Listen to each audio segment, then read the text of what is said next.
চট্টগ্রামের পার্কভিউ হাসপাতালে নবজাতকের মাথায় গুরুতর কাটার অভিযোগ উঠেছে। সোমবার সম্প্রতি একই দিনে দুটি পৃথক ডেলিভারির ঘটনায় এমন অভিযোগ করেছেন ভুক্তভোগী পরিবারের সদস্যরা। প্রায় কয়েকটা সেলাই হয়েছে, আমি ব্যাপারটা ওভাবে নিই নাই। আমি শুধু বলেছি আমার বোনের বাচ্চাটা যাতে সেফলি ডেলিভারিটা হয়, এটার জন্য আমি কোনো কিছুই বলি না। আমি চলে গিয়েছিলাম। বিকালে এসে যখন আমার বোনের বেবির সাথে সেম ঘটনা ঘটেছে, তখন আমি মিডিয়াকে জানালাম যে আপনারা এসে ব্যাপারটা দেখুন, কারণ ওনারা আসলে আমার সাথে ভালো ব্যবহার করছে না। মানে আমার বোনের জামার সাথে ওরা।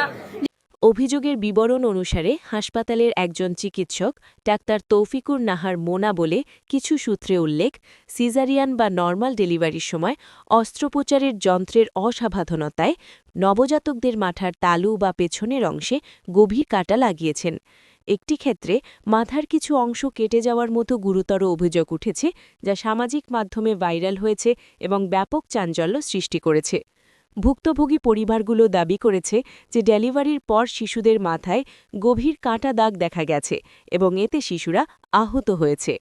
একই দিনে দুটি ঘটনা ঘটায় হাসপাতাল কর্তৃপক্ষের বিরুদ্ধে অবহেলা ও চিকিৎসায় গাফিলতির অভিযোগ আরও জোরালো হয়েছে।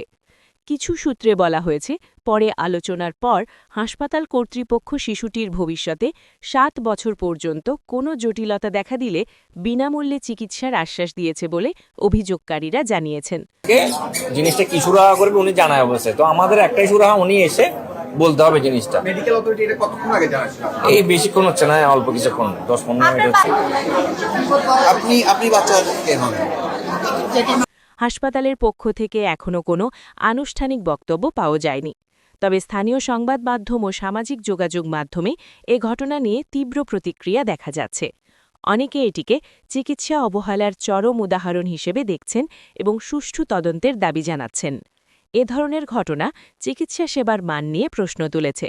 সংশ্লিষ্ট কর্তৃপক্ষের কাছে দ্রুত তদন্ত ও দোষীদের বিচারের দাবি উঠেছে।